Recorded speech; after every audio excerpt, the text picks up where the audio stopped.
इस वीडियो के अंदर हम जानेंगे कि कौन से 5 मस्ट स्किल हैं, सॉफ्ट स्किल्स जनरली जो क्यूए इंजीनियर और ऑटोमेशन टेस्टर को पता होने चाहिए। अगर आप एक भी चीज़ में मिस कर रहे हो, राइट, ट्रस्ट मी, आपको बहुत प्रॉब्लम होने वाली है as a software tester, as an automation engineer in the future. Okay, मैंने भी ये 5 चीज़ें अच्छे से सीखी, अच्छे से चीज़ों को लर्न किया। तो कौन सी ऐसी 5 चीज़ें, चलो स्टार्ट करते हैं। पहली चीज़ जो कि है अटेंशन टू डिटेल। ओके, चलो मैं आपको एक चीज़ दिखाता हूँ। ये देखो स्क्रीन पर, what exactly do you see. Post करो वीडियो को और let me know in the comment कि क्या आपको दिख रहा है। ठीक है, जल्दी देखो।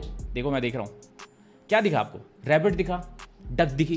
किस किस को रैबिट दिखा, यस लिखो। किस किस को डक दिखी, यस लिखो। और किस किस ने ऑब्जर्वेशन में बेसिकली ग्रास को भी देखा। ग्रास को क्यों किसी ने देखा? तो अटेंशन टू डिटेल सबसे इंपॉर्टेंट चीज है जिसके अंदर मैं आपको लग रहा था। देखो, इसके अंदर लोग जनरली आंसर देते हैं रैबिट है सर, डक है, लेकिन ग्रास जो कि घास पड़ी है उसको ध्यान नहीं देते। तो अटेंशन टू डिटेल बहुत इंपॉर्टेंट है सॉफ्टवेयर टेस्टर्स के लिए। ठीक है, इसका इंपॉर्टेंट मुझे जैसे पता चला क्योंकि बग डिटेक्शन के अंदर आपको अटेंशन टू डिटेल देनी पड़ेगी। ऑटोमेशन टेस्टर जब भी होते हैं, जब भी आप डिजाइन करते हो test cases, right, manual testing में भी टेस्ट केसेस होते हैं, तो आपको कोई भी एक्सपेक्टेड रिजल्ट और एक्चुअल रिजल्ट के अंदर कोई भी प्रॉब्लम होगी, राइट, उसको बहुत अच्छे से देखना पड़ेगा। डॉक्यूमेंटेशन में क्या क्या गलती है, रिव्यू प्रोसेस के दौरान आपको कौन सी गलती मिली, स्पेलिंग मिस्टेक्स मिली हैं, कई बार डॉक्यूमेंटेशन में प्रॉपर फ्लोज नहीं लिखे होते, अटेंशन टू डिटेल, ये सब चीज़ों में आता है। बहुत बार कंप्लाइंस के इशू आए, हमें, मुझे अच्छे से याद है, हमने एक बार एक वेबसाइट को टेस्ट कर रहे थे हम, और उसके अंदर क्या हुआ, जीडीपीआर रिलेटेड कंप्लाइंस इशू आए। हमने कस्टमर का डेटा कॉपी कर रखा था और वो कस्टमर का डेटा हम यूज़ कर रहे थे, जीडीपीआर के अंदर सब अलाउड नहीं है, राइट। तो ये सारी चीज़ों पे आपको प्रॉपर्ली ध्यान देना पड़ता है। ठीक है, आप हो सकता है वर्जन कंट्रोल के इश्यूज आ जाएं जिसके अंदर हमने ओल्डर ब्रांचेस को डाल दिया डिप्लॉयमेंट में। तो अटेंशन टू डिटेल सबसे बड़ा ट्रेट है सॉफ्टवेयर टेस्टर का। प्लीज़ रिमेंबर, ये एक्सपीरियंस के साथ आता है और जनरली आप मेंटर से बेसिकली डिस्कस करते हो। तो ठीक है, सेकेंड स्किल के बारे में बात करते हैं, एनालिटिकल और प्रॉब्लम सॉल्विंग स्किल्स। यार इसके अंदर बहुत इंपॉर्टेंट है, आपको ना पजल्स बहुत करनी पड़ेंगी। मुझे अच्छे से याद है कि जब मैं सॉफ्टवेयर टेस्टिंग करियर में आया, राइट, तो मुझसे आपको ना प्रॉब्लम सॉल्विंग स्किल्स बहुत अच्छे होने चाहिए। मतलब कि कोई भी अगर आपके पास प्रॉब्लम आती है तो आपको कैसे उनको टैकल करते हो और उसके मल्टीपल वेज को ढूंढना। फॉर एग्जांपल, अगर आपको मैं अगर सिंपल लॉगिन पेज दूं, क्या देखो इस लॉगिन पेज को टेस्ट कर दो, तो आप क्या करोगे, जनरली आप क्या करोगे, वैलिड टेस्ट केसेस करोगे, इनवैलिड टेस्ट केसेस करोगे। पर इसके अंदर बहुत सारी चीज़ों को सौंपना पड़ता है कि यार अगर हम इसको आईपैड के अंदर करेंगे तो क्या होगा, इसको अगर इंटरनेट चला गया तो क्या होगा, अगर लाइट ही नहीं आ रही तो क्या होगा। तो ऐसी चीज़ों पर ध्यान रखना, प्रॉब्लम सॉल्व और एनालिटिकल स्किल्स पे बहुत इंपॉर्टेंट पे ध्यान रखना पड़ता है। इसके लिए मैं आपको जनरली रिकमेंड करूंगा कि आपको ज़्यादा से ज़्यादा पजल्स करनी है। बहुत बार हम मैथमेटिक्स की पजल्स होती थी, राइट, उससे रिलेटेड जब हम करते हैं तो आपको इंक्रीज करोगे ये एबिलिटी को। ठीक है, तीसरे की बात करते हैं कम्युनिकेशन स्किल। यार यहाँ पे सबसे बड़ी गलती करते हो आप लोग कि कम्युनिकेशन स्किल्स पे प्रॉपरली अच्छी तरह काम नहीं करते। अब लोगों को लगता है कि कम्युनिकेशन स्किल्स मतलब इंग्लिश होता है, नहीं। कम्युनिकेशन बेसिकली मतलब होता है कि अगर आप समझा ही नहीं पा रहे हो, मैं आपको समझा ही नहीं पाऊँ कि मैं क्या करने वाला हूँ। सबसे अच्छा एग्जाम्पल होता है बग रिपोर्ट का। फॉर एग्जाम्पल, मैं जब बग्स डालता था तो डेवलपर्स को बहुत अच्छे से समझ में आ जाता था क्योंकि मैं स्टेप्स टू एग्जीक्यूट अच्छे से लिखता था, क्या रीजन है वो लिखता था, एक्सपेक्टेड रिजल्ट लिखता था, एक्चुअल रिजल्ट लिखता था, स्क्रीनशॉट लिखता था। पर बहुत सारे मेरे दोस्त जब भी बग डालते थे ना, तो डेवलपर को समझ ही नहीं आता था कि यार क्या फ्लो है, इसके अंदर कोई एक्सपेक्टेड रिजल्ट समझ नहीं आ रहा, ये तो कोई बग ही नहीं है, ये तो रिक्वायरमेंट से रिलेटेड नहीं है। तो कम्युनिकेशन में यहाँ पे हो गया गैप। तो कम्युनिकेशन में गैप आपको नहीं देना है, वो बहुत इंपॉर्टेंट चीज़ है। ठीक है, क्योंकि कम्युनिकेशन जो है वो कोलैबोरेशन विद अदर टीम भी होता है। मतलब ये कि यार देखो, अगर हम लॉन्च करने वाले हैं प्रोडक्ट को और बहुत सारे P0 पड़े हैं, तो यार डेवलपर को आपको कम्युनिकेट करना पड़ेगा, स्टेक होल्डर्स को आपको कम्युनिकेट करना पड़ेगा, पीएम अपने प्रोडक्ट मैनेजर को बताना पड़ेगा कि यार इंपॉर्टेंट बग्स P0s बचे हैं, कम्युनिकेट करना पड़ेगा। ये भी कम्युनिकेशन का ही पार्ट आता है। कोलैबोरेशन करना एक कम्युनिकेशन का पार्ट है। तो ये बहुत इंपॉर्टेंट है, आपको रिस्पॉन्सिबिलिटी दिखानी पड़ेगी एज ए QA कि यार ये प्रॉब्लम्स हैं।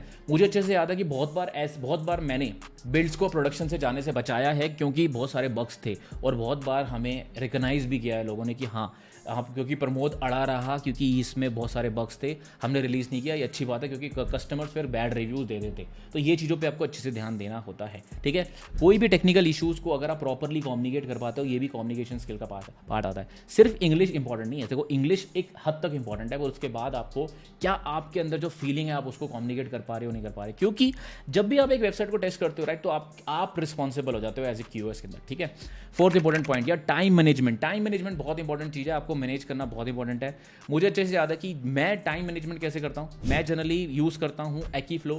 आपको मैं दिखा देता हूँ। Akiflow करके एक वेबसाइट है, और आप जनरली यूज़ कर सकते हो कैलेंडर्स। आप कैलेंडर्स के ऊपर अपने अपने जब भी कोई भी इवेंट होता है राइट, उसको कैलेंडर पे डालो। फॉर एग्जांपल अगर आपको जैसे आज जो कोई भी काम करना है तो आप उसको प्रॉपरली टाइम कैलेंडर्स पे डालो यार, कि देखो मुझे क्यूए मीटअप में जाना है या फिर मेरी आज मीटिंग है तो मुझे सिंक है, मेरी कोई भी सिंक है, तो मैं प्रॉपरली हर चीज़ को कैलेंडर पे डालता हूँ। अगर आप देखोगे यहाँ पे दिख भी जाएगा आपको प्रॉपरली। आप इसके लिए एक्की फ्लो भी यूज़ कर सकते हो। मैं बहुत पसंद करता हूँ इस वेबसाइट को। इसके अंदर आप प्रॉपरली सारी चीज़ें जितनी भी, कि मुझे मेडिसिन कब लेनी है, मेडिटेशन कब करना है, बिल कैसे चेक करना है, सारी चीज़ों को यहाँ पे मैं प्रॉपरली डाल सकता हूँ, जिससे मुझे बहुत हेल्प मिल जाती है। आपको भी जरूर डालना चाहिए, ठीक है। पांचवी चीज़ के बारे में बात करते हैं, अडेप्टेबिलिटी और फ्लेक्सिबिलिटी। यार बहुत इंपॉर्टेंट स्किल है कि अगर आप एक सॉफ्टवेयर टेस्टर बनना चाहते हो या बल टेस्टर बन रहे हो राइट, तो ये सॉफ्ट स्किल बहुत इंपॉर्टेंट है। मतलब जितने भी न्यू टूल्स आ रहे हैं मार्केट के अंदर, अगर आपको जैसे रिलेटेड फॉर एग्जांपल बहुत बार हमें एपीआई टेस्टिंग सीखनी पड़ती है as a manual tester. Docker हो गया, क्यूबरनेटिस हो गया, डॉकर स्वार्म हो गया, काफका, RabbitMQ राइट, बहुत सारे ऐसे एक्स्ट्रा टूल्स के बारे में हमें नॉलेज होनी चाहिए। हमें अडेप्ट करना पड़ेगा और फ्लेक्सिबल होना चाहिए। बहुत सारे मेरे टेस्टर देखे हैं जो सर हम तो ई कॉमर्स से रिलेटेड है, हम तो नहीं सीखेंगे इन टूल्स को, ऐसा नहीं होता है।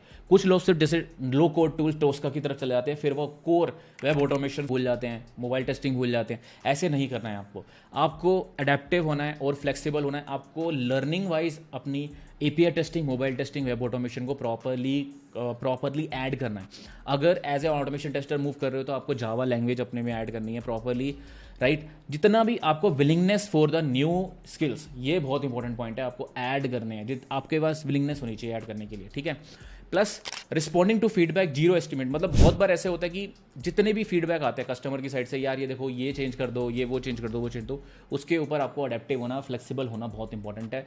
मुझे अच्छे से याद है कि जब मैं क्रियो सेंस में काम करता था, वहाँ पे मोबाइल एप्लीकेशन से रिलेटेड इतने चेंजेस आते थे कि ये चेंज कर दो, वो बटन का कलर चेंज कर दो, वो कर दो। तो हम सारे फ्लेक्सिबल होते थे, अडेप्टिव होते थे, क्योंकि देखो कस्टमर को जो प्रोडक्ट समझ में आ रहा है, कस्टमर को ज़्यादा जानता है राइट उस चीज़ से, उसको वो यूज़ कर रहा है प्रॉपरली, वो डेली यूज़ कर रहा है, तो उसको जो प्रॉब्लम आती है उससे रिलेटेड हमें अडेप्टिव होना चाहिए, हमें स्ट्रिक्ट रहना चाहिए उसे, ठीक है। तो जितना भी स्मूथनेस आपकी इंक्रीज होगी। तो ये सारे सॉफ्ट स्किल्स हैं जो कि इंपॉर्टेंट है as a QA engineer. I hope अच्छे लगे होंगे। लाइक कर दो वीडियो को, और मिलता हूँ अगली वीडियो के अंदर जिसके अंदर हम और लर्निंग स्टार्ट करेंगे।